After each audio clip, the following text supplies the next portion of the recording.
Gold, trusted gold buyers. మీరు తాకట్టు పెట్టిన బంగారాన్ని విడిపించి ఈ రోజు ఉన్న మార్కెట్ ధరకు కొనబడను. ఇప్పుడు కేసీఆర్ మాట్లాడుతున్నాడు అంటే కాదు, రేవంత్ మాట్లాడుతున్నాడు. రేవంత్ మాట్లాడినందుకే మేము ఇట్లా మాట్లాడుతున్నాం. ఏదైతే టిట్ ఫర్ టాట్ అనేది ఉంటుందో అది మేము చూపించాలి కదా అనే ఒక మాట ఉంది కదా. ఇది మొదలుపెట్టింది కేసీఆర్ గారే, దాంట్లో డౌటే లేదు. ఈ బూతులు ఇన్ఫ్యాక్ట్ అప్పుడు ఎక్స్ట్రీమ్ ఆపోజిట్ ఉండే. ఎక్స్ట్రీమ్ నేను అన్నట్టు పోవడం జరిగింది, ఇవన్నీ అంత నుంచి సడన్ కిందికి తీసుకో కాంట్రాస్ట్ ఉండే. మళ్ళీ దాని తర్వాత కొందరు వేరే పార్టీ వాళ్ళు కూడా మాట్లాడడం మొదలుపెట్టిండ్రు. వాళ్ళకు కూడా సపోర్ట్లు సీటీలు వచ్చి మొదలుపెట్టినాయి. కానీ పీక్ పోయింది టీఆర్ఎస్ జమానాలే బూతులు. అండ్ అందరు అదే మాట్లాడేది. రామారావు కొడుకు రామారావు తర్వాత వీళ్ళు కూడా అదే మాట్లాడేది. అదైతే నాకైతే నవ్వు వచ్చింది. భారతదేశంలో అన్నిట్లో పెద్ద ప్రెస్ కాన్ఫరెన్స్ ఎప్పుడైందో తెలుసా అండి? కేసీఆర్ గారు ఉన్నప్పుడు ప్రగతి భవన్లో నేషనల్ ప్రెస్ కాన్ఫరెన్స్ స్టేట్లో పెడితే మన రాష్ట్ర ప్రెస్ ప్లస్ ఢిల్లీ ప్రెస్ పిలుస్తారు. ఢిల్లీ కాదు, Malayali press, Punjabi press, Karnataka press, Tamil Nadu press, Meghalaya press, Nagaland ప్రెస్ను అందరినీ పిలిచి హోటల్ అకామిడేషన్ ఇచ్చి మొత్తం ఆడిటోరియం మొత్తము ప్రెస్. ఫస్ట్ మినిట్ నుంచి లాస్ట్ మినిట్ వరకు బూతులు. ఇక నిర్మలా సీతారామన్ అంటే ఇక నేను ఆ బూతులు చెప్పలేదు. మోడీ గారిని అన్ని బూతులే. సో అది ఎక్స్ట్రీమ్ లెవెల్, అది పీక్ పోయిందనమాట. తెలంగాణ ఉద్యమం అప్పుడు కోపంతో ఈ కొడుక ఆ కొడుక అని అందరు అన్నారు, ఆ కుటుంబ సభ్యులు అందరూ అన్నారు. అది అనేది లేకుండా కానీ అన్నారు. సో అదే ఎక్స్క్యూజ్. కానీ అది కంటిన్యూ అయింది. ఎందుకంటే పోలీసు వాళ్ళు వచ్చి విపరీతంగా మన వాళ్ళను లాఠీచార్జ్ చేసి కొట్టి ఇది అది చేసే వరకు వస్తాయి కొందరికి వాళ్ళ అప్బ్రింగింగ్ బట్టి వస్తాయి. నాకు కేసు కూడా పెట్టినాను. అది అట్లనే నానిపోయింది. అప్పుడు ఆయన టీఆర్ఎస్ నుండే ఫోన్ చేసి ఆయన్నే నాకు ఫోన్ చేసిండు. టీఆర్ఎస్ నాయకుడు, ఎంపీ క్యాండిడేట్. నన్ను ఎప్పుడు నా జీవితంలో ఎవ్వరు కూడా ఈ కొడుక ఆ కొడుక అని ఎప్పుడు నేను పాత బస్తీలు పెరిగిన ఓల్డ్ సిటీలా. చిన్న ఉన్నప్పుడు బస్తీ వాళ్ళతో బాగా ఆడుకునేది, గోటీలు ఆడుకునేది, ఇది ఆడుకునేది. చిన్న ఉన్నప్పుడు పెద్ద అయినాక ఎవ్వరు నన్ను ఈ కొడుక ఆ కొడుక మీ అవ్వ మీ అమ్మ అని ఎవరు తిట్టలేదు. ఫోన్ చేసి తిట్టును మొదలుపెట్టిండు. అయితే నేను కేసు వేసిన. ఫార్చునేట్లీ అప్పుడు రికార్డింగ్ ఉండే. నేను కేసు పెట్టిన. ఇప్పుడు ఆయన కాంగ్రెస్ పార్టీలో జాయిన్ అయ్యిండు. పొజిషన్లో ఏం లేరు కానీ బట్ కాంగ్రెస్ పార్టీలో లేడు. కేసు అట్లే ఆడుతుంది. సో ఈ కల్చర్ మొదలైంది టీఆర్ఎస్ అప్పుడు. సంతోషం ఇప్పుడు అది కొంచెం తక్కువ ఉన్నారు, కొత్త వాడతారు అప్పుడప్పుడు, కానీ తక్కువైంది, చాలా తక్కువైంది. లేకుంటే తెలుగు భాష గురించి మాట్లాడుతున్నా చాలా రెస్పెక్ట్ఫుల్గా పెరిగింది, ఓవర్ రెస్పెక్ట్ఫుల్గా పెరిగింది. మొత్తం క్రాష్ అయింది తెలంగాణ. మళ్ళీ ఇప్పుడు మెల్ల కొంచెం రెస్పెక్టివ్. కానీ మనం గమనించాలి ఏంటంటే ప్రజలు మాట్లాడే తెలుగు వేరు, రాజకీయ నాయకులు మాట్లాడే తెలుగు వేరు. మైక్ ముంగట్టుంటో తెలుగు మాట్లాడతా, మైక్ లేకుంటో తెలుగు మాట్లాడతా. ఆ భాషనే మాడతారు చూడండి కొందరు.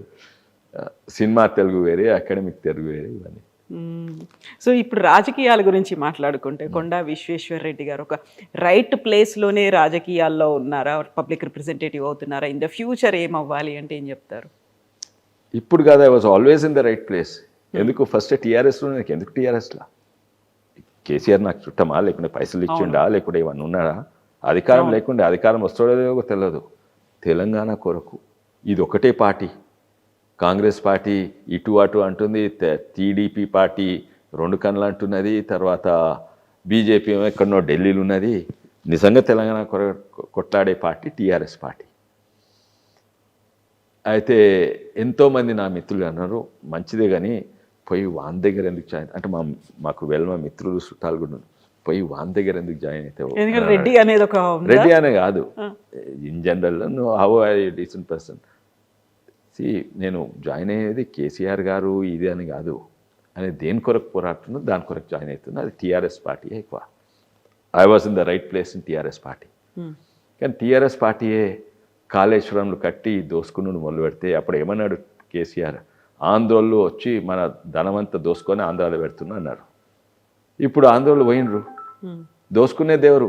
అన్నిట్లో ఎక్కువ ఆంధ్రోళ్ళ కంటే ఎక్కువ మా టీఆర్ఎస్ పార్టీయే దోసుకునేది. కాళేశ్వరంలో కట్టినరు. అయితే అప్పుడు నేను డెఫినెట్లీ ఇడవాలి. ఇడిచి ఏ పార్టీలు జాయిన్ అయ్యా? టీఆర్ఎస్ను ఓడగొట్టే పార్టీ. అప్పుడు బీజేపీ చాలా బలీయంగా ఉంది. ఓడగొట్టే పార్టీ అది కాంగ్రెస్సే జాయిన్ అయినా. తర్వాత కాంగ్రెస్సే సగం మంది అమ్ముడు పోయింది. అది మా తెలంగాణ మా చేవెళ్ళలో సవితా ఇంద్రారెడ్డి గారే కాంగ్రెస్ నుండి లాస్ట్ మినిట్ నేను వచ్చినందుకు బాధ అయ్యి టీఆర్ఎస్ పార్టీకి పోయింది. అయితే కాంగ్రెస్ పార్టీ అమ్ముడు పోయింది. అమ్ముడు పోయినాక నేను ఇండిపెండెంట్గా ఉండి ఒక తీరా చూస్తే నేను రీజనలిజం అంటారు, తెలంగాణ కొరకు కొట్లాడితే రీజనలిజం. అప్పుడు బీజేపీ పెద్ద మనుషులు కొందరు వచ్చి జాయిన్ కమ్మన్నారు. అయితే నేను అన్నా నాకు బీజేపీ గురించి ఎక్కువ తెలియదు, సిద్ధాంతపరంగా మీద చూస్తే నేనేమో రీజనలిస్ట్, అదేమో నేషనలిస్ట్ పార్టీ. ఈ రెండు సిద్ధాంతాలు ఎట్లా మర్జ్ అవుతాయి నేను తెలుసుకోవాలి, దాని గురించి ఎక్స్పీరియన్స్. 2 ఏళ్ళు నేను పుస్తకాలు చదువుకున్నా. బీజేపీ చదివారా? బీజేపీ కాదు, ఆర్ఎస్ఎస్ పుస్తకాలు చదువుకున్నా. చదువుకొని అప్పుడు అర్థం చేసుకొని తర్వాత జాయిన్ కమ్మన్నప్పుడు జాయిన్ కాలేదు. నేను 2 ఏళ్ళు ఇండిపెండెంట్ ఉండి జాతీయవాదం అంటే నేషన్ ఫస్ట్ అంటే విలేజ్ లాస్ట్ కాదు, విలేజ్ ఫస్ట్ స్టార్ట్ అవుతుంది. అంత్యోదయ, గ్రామీణ, ఇది ఇవన్నీ కూడా. అయితే ఇవన్నీ చదువుకొని తర్వాత ఇంకోటి నేను ఎంపీగా ఉన్నప్పుడు చాలా దుష్ప్రచారం చేసేది. ఎంతో ఏంటుంటే కదా బీజేపీ గురించి, ఎవరు మా కాంగ్రెస్ మిత్రులైన కొంతమంది టీఆర్ఎస్, కొంతమంది బీజేడీ, కొంతమంది తృణమూల్ కాంగ్రెస్, అరే వీళ్ళే హిట్లర్కు ఫ్యాసిస్ట్ డిక్టేటర్స్, వీళ్ళే బీసీలకు వ్యతిరేకము, వీళ్ళే ఎస్సీలకు వ్యతిరేకము. అది లేదు ఇక్కడ. మా ప్రధానమంత్రియే బీసీఏ. ఇవన్నీ దుష్ప్రచారాలు, కాంగ్రెస్ పార్టీ దుష్ప్రచారాలు, కానీ వాస్తవాలు కావని అవి అర్థం చేసుకొని అప్పుడు జాయిన్ అయినా. అండ్ దేశానికి కొరకు నిజంగానే నేషన్ ఫస్ట్ అని కొట్లాడే పార్టీ అప్పుడు నేను నమ్మినా. కానీ ఇప్పుడు ప్రజలు కూడా నమ్ముతున్నారు. ఆపరేషన్ సింధూర్ అయినా, ఆడ రష్యా యుక్రెయిన్ అయినా కూడా, అమెరికా ఒత్తిడి అయినా కూడా మా దేశం ఫస్ట్. మేము రష్యా నుంచి పెట్రోల్ కొనుక్కుంటాము, ఎందుకంటే మాకు లాభం అది. మీరు ఒత్తిడి అయితే ఒప్పుకోము. ఇటువంటి ఎన్నో పెద్ద పెద్ద శక్తులను అడ్డుకొని నేషన్ ఫస్ట్ అని పాలించటైనా ఈయన ప్రధానమంత్రి మోడీ గారు. అండ్ అది వాస్తవం. అది మేము దాన్ని ఉపయోగించుకొని అధికారంలోకి రావాలి. అదొకటే. ఏం చేయాలి దానికి? ఫస్ట్ అదే media, that is the main. ఇది యూనిటీ అనేది ఆటోమేటిక్గా వచ్చేస్తుందా మీడియా కనుక మీ మీద? లేదండి, నేను 3 పార్టీలో చూసినా కదా, 3 పార్టీల యూనిటీ బీజేపీలో ఎక్కువ ఉన్నది. అచ్చా, ఎగ్జాక్ట్లీ నేను చెప్పాను కదా, ఆ రోజు మేము 6 మంది కలవంగానే కొత్త టీము పాత టీము. అవును కదా, మేము కొత్త టీం పాత టీం చూసినామా? మేము 8 మంది ఉంటే 2 మంత్రులు మేము కలిసినాము. అచ్చా, బై ద వే 4 రోజుల కింద నేను ఢిల్లీ ఉంటుంది, మన 19th 22 రోజులు ఉంటుంది. అప్పుడు మొత్తం ఇక్కడి నుంచి శృతి గారు, ప్రేమేందర్ రెడ్డి గారు, మొత్తం అందరూ అక్కడికి వచ్చి, కొంతమంది అందరినీ చేయరు, కొంతమంది వచ్చి శాంపుల్గా ఎలక్షన్ నామినేషన్ కొరకు పోయినాక నా ఇంట్లో అన్నారు కొత్తోళ్ళు పాతాలు అందరు ఉండే కదా. కిషన్ రెడ్డి గారు, రామచంద్రరావు గారు, డికే అర్ణ గారు, ఇక్కడ ప్రేమేందర్ రెడ్డి, శృతి, వీళ్ళందరూ. సో దాన్ని ఎట్లా చూడదలుచుకుంటే అట్లా కనబడుతుంది. నేను నీళ్ళ రంగు అద్దాలు వేసుకుంటే అది మొత్తం నీళ్ళ రంగే కనబడుతుంది ప్రపంచం మొత్తం. అండ్ అయితే రెడ్ గ్లాస్ వేసుకుంటే, అయితే మీడియా ఎట్లా ప్రొజెక్ట్ చేస్తే చాలా ఇంపార్టెంట్. ఇది మేము కొంచెం అండర్ ప్లే చేస్తున్నాం. Media is the most important thing. And అది అందులో మేము వీకెస్ట్ ఉన్నాం. అందులో టీఆర్ఎస్ అండ్ కాంగ్రెస్ స్ట్రాంగెస్ట్ ఉంది, ఈవెన్ ఎంఐఎం కూడా స్ట్రాంగ్ ఉన్నది. కానీ ఈ మీడియాలో మాత్రం, మీడియా అండ్ సోషల్ మీడియాలో మేము వీక్ ఉన్నాం. బట్ దేశవ్యాప్తంగా చూస్తే బీజేపీకి ఉన్నటువంటి సోషల్ మీడియా ఒక గ్యాంగ్ అంటారా, ఒక టీమ్ అంటారా, అది మ్యాసివ్ అంటే massive, 100%. No one can reach them అనేది. అవును, అండ్ వాళ్ళ పైసలతో కాదు, ఇండిపెండెంట్ గ్రూప్స్ ఉన్నాయి వాళ్ళ దీంతో. అది అక్కడనే దేశం మొత్తం స్ట్రాంగ్ ఉన్నా, తెలంగాణ మేము మీడియాలో, సోషల్ మీడియాలో వీక్ ఉన్నాం. ఇప్పుడు బీజేపీ రాష్ట్రంలో రావాలంటే ఏం జరగాలి? పార్ట్ ఆఫ్ మీడియాని కాస్త పక్కన పెట్టేస్తే ఇంటర్నల్గా మీరేం చెప్తారు, సజెషన్ ఇవ్వాలి? మా ప్రచారం మంచి లేదండి. ఉదాహరణగా ఒకటేమో యూనిటీ మీద నేను చెప్పిన, యూనిటీ అన్నిట్లో యూనిటీ మా దగ్గర ఉంటాయి, కానీ మేమే లీస్ట్ యూనిటీ, మా ఐక్యత లేదా ఐక్యత అనే ప్రచారం అవుతుంది. అది ఇట్స్పెట్టు. ముఖ్యమంత్రి గారు గుడ్డు పట్టుకొని తిరిగిండ్రు. ఏమి గుడ్డు ఇచ్చింది పోయిన బడ్జెట్లో, అంతకుముందు బడ్జెట్లో? గుడ్డు కాదు. ఈరోజు మ్యాక్సిమం వచ్చేది సెంటర్ నుంచే, గ్రామీణ ప్రాంతంలో. నేను లెక్కలు పెట్టి కూడా చూపెడతా.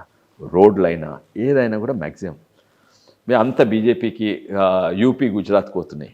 నేను లెక్కలు చూపెట్టాను. ట్యాక్స్ల రూపంలో అంతా మనం ఎంత కాదు కట్టినా అక్కడికే పోతుంది. కాదు, ఇంకోటి చాలా మందికి ప్రజలు తెలియదు, ప్రధానమంత్రి చేతులు అన్నీ ఉండయి. అది భారతదేశం గొప్పతనం, మన గవర్నెన్స్ గొప్పతనం.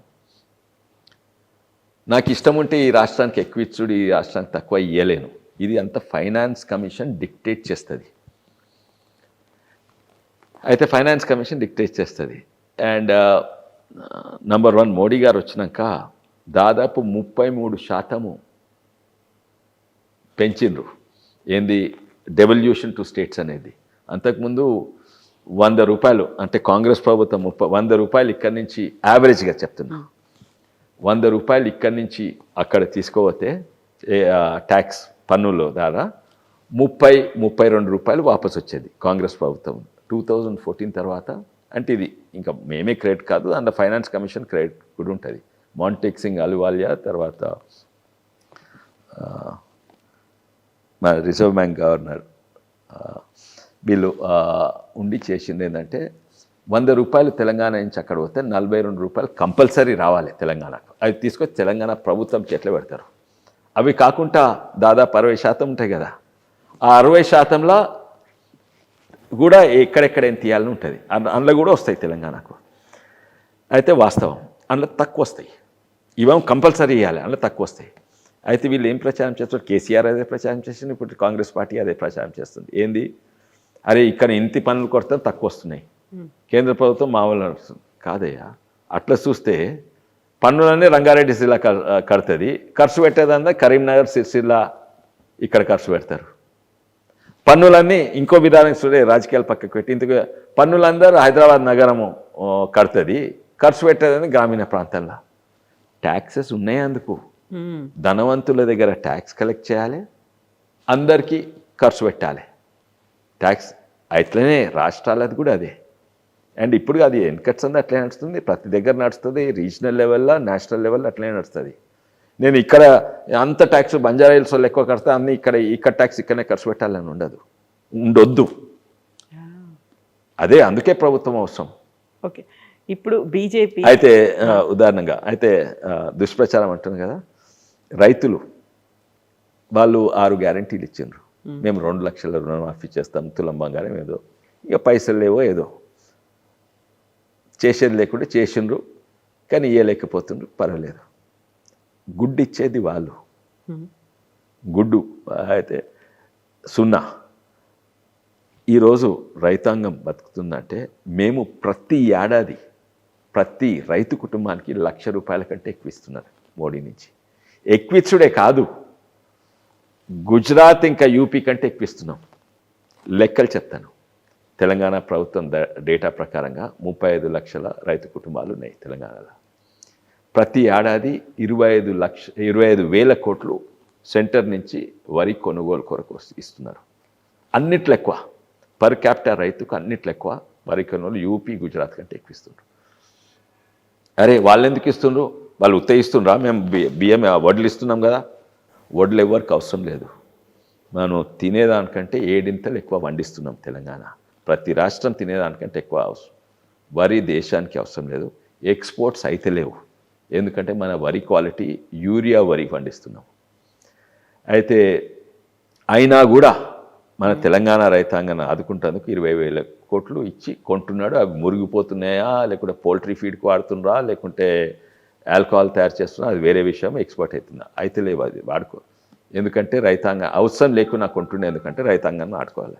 25,000 కోట్లు ఇంటూ 35 లక్షలు అంటే ప్రతి కుటుంబానికి 71,000 వస్తుంది యావరేజ్గా. మళ్ళీ వరి ఎట్లా పెరుగుతుంది? అప్పుడు టీఆర్ఎస్ కాళేశ్వరం వాళ్ళు పెరుగుతుంది. కాళేశ్వరం కూలిపోయినాక ఇంకా ఎక్కువ పెరుగుతున్నాయి. కాళేశ్వరం కూలిపోయిన పనిచేస్తలే కదా, ఎట్లా పెరుగుతున్నాయి? ఇప్పుడు ఉత్తమ్ కుమార్ రెడ్డి గారు తను నిజమే మాట్లాడతారు. ఆయన లాస్ట్ ఇయర్ 24, 25లా 2,80,00,000 టన్ల వడ్లు ఉత్పత్తి అయింది, ప్రొడక్షన్ అయిందని చెప్పిండ్రు. మనం తినేది ఎంత? మన తెలంగాణకు అవసరం ఉన్నది ఎంత? 4 కోట్ల జనాభా, ఏడాదికి యావరేజ్ 72 కిలోలు తింటే అది 29 లక్షల టన్నులు అవుతుంది బియ్యం. అంటే వడ్లు అంటే 41 లక్ష. అంటే 41 లక్ష తింటే మనం పండించేది 2,80,000. ఎవరికి అవసరం లేదు ఆ వరి. అయినా కూడా కొంటున్నా ఆదుకుంటుంది. ఆ వరి ఎట్లా పెరుగుతుంది? కాళేశ్వరం కూలిపోయినాక ఇంకెక్కువ పెరిగింది. ఎందుకంటే యూరియా వల్ల పెరుగుతుంది. ఇంకోటి ఎంఎస్పి ఎంత ఇస్తుందో తెలుసా అండి? మీరు గూగుల్ చేసి చూడండి. మనం ఎక్స్పోర్ట్ ఎందుకు చేయగలుగుతామంటే WTO ఉంటుంది, world trade organisation. Dumping, anti dumping అని ఉంటుంది. అంటే మనము 100 రూపాయలకు ఉత్పత్తి చేసి జస్ట్ ఎక్స్పోర్ట్ డంపింగ్ కొరకు 50 రూపాయలకు అమ్మలేము చైనా అన్న వేరే దేశాలకు. మనం వరి మద్దతు ధర ఎంత ఉంది ఇప్పుడు? 2,300, 400 ఉన్నది. ఏది క్వింటాల్కు. మీరు ఇప్పుడే గూగుల్ చేసి చూడండి, ఇంటర్నేషనల్ రైస్ ప్రైజెస్. అమెరికా కూడా వరి పెరుగుతుంది, జపాన్లో కూడా పెరుగుతుంది, థాయిలాండ్లో పెరుగుతుంది, పాకిస్తాన్లో పెరుగుతుంది. ఒక దేశం ఇంకో దేశం నుంచి రైస్ ఎక్స్పోర్ట్ చేస్తే ఎంత అంటే 330 రూపాయలు టన్కు. ఏది అది బియ్యం అంటే అది దాదాపు 35 రూపాయలు కేజీ అవుతుంది. మనకెంత అవుతుందో తెలుసా? మనకు వడ్ల లెక్క బట్టి చూపెట్టినా లేకుంటే మిల్ చేసి బియ్యం చేస్తే మనకు 40 రూపాయలు అవుతుంది. మన ఎంఎస్పి ఇంటర్నేషనల్ రైస్ ప్రైసెస్ కంటే ఎక్కువ. అది ఎక్స్పోర్ట్ కూడా చేయలేదు, ఎందుకంటే యాంటీ డంపింగ్ పడుతుందని. అయితే మోదీ ఆదుకుంటున్నారు. తెలంగాణకు 75 యావరేజ్ 71,000 కొనుగోలు కొరకు, ప్లస్ దాదాపు 20,000 యూరియా సబ్సిడీకి, ప్లస్ 6,000 రూపాయలు ప్రతి రైతు కుటుంబానికి. ఇవన్నీ కలిపితే నేను లెక్క చేసింది 1,03,000 రూపాయలు ప్రతి ఏడాది వస్తుంది. వీళ్ళు 2 లక్షలు ఒక్కసారి ఇస్తా అన్నారు రుణమాఫీ, ఇప్పటి వరకు ఇవ్వలేదు. ఎంతోమందికి 1,00,000 కూడా రాలేదు, కానీ మేము ప్రతి ఏడాది వస్తుంది. అండ్ ఇదే కాక ఎన్నో పెద్ద పెద్ద డేటాలు స్టాటిస్టిక్స్ చూపెట్టచ్చు, కానీ అవన్నీ ఇడిచిపెట్టాను. నిన్న సర్పంచ్ దీనికి వస్తే చెన్వేలి సర్పంచ్ ఇదే ప్రశ్న అడిగిండు. అయితే ఇదే సమాధానం ఇచ్చిన, మీకు వస్తున్నది. కానీ మీ చెన్వేలి గ్రామానికి నేను 4 సార్లు 5 సార్లు వచ్చిన. చేవలలు ఉంటాయి చెన్వేలి గ్రామం. నేను మొట్టమొదటిసారి ఎలక్షన్స్ కొట్లాడిన 2014లో. అప్పుడు వచ్చినప్పుడు చెన్వేలిలో ఎన్ని మోటార్ సైకిళ్ళు ఉండే అంటే 30-40 ఉండొచ్చు. ఇప్పుడు ఎన్ని ఉన్నాయంటే 1000 కంటే ఎక్కువ మోటార్ సైకిళ్ళు ఉన్నాయంట. అంటే ఇంటికి ఒకటి కాదు 2 మోటార్ సైకిళ్ళు ఉన్నాయి. అప్పుడు ఎన్ని కార్లు ఉన్నాయంటే 2 కార్లు. ఇప్పుడు 50 కార్లు ఉన్నాయి చెన్వేలి గ్రామంలో. ఎక్కడి నుంచి వచ్చినాయి? కేంద్రం ఆదుకున్నట్టే. తెలంగాణ డబ్బులన్నీ కాళేశ్వరం పోయినాయి. ఈయన దగ్గర పైసలు లేకుంటున్నాయి. ఈరోజు రైతును ఆదుకుంటుందంటే, రైతు కుటుంబాలను ఆదుకున్నా, గ్రామ పంచాయతీని ఆదుకున్నా ఇది కేంద్రం నుంచే. అక్కడ లైట్ బుగ్గల కాడ నుంచి సీసీ రోడ్లు సెంటర్ నుంచి వస్తున్నాయి, శ్మశాన వాటికనే. అయితే చెప్పడంలో ఫెయిల్ అయ్యారా బీజేపీ? ఎగ్జాక్ట్లీ ఇవన్నీ చెప్పడంలో మేము ఫెయిల్ అయినాము. ఎందుకు? మా ప్రచారం మంచి లేదు, అవతల దుష్ప్రచారం చాలా మంచిగా ఉన్నాయి.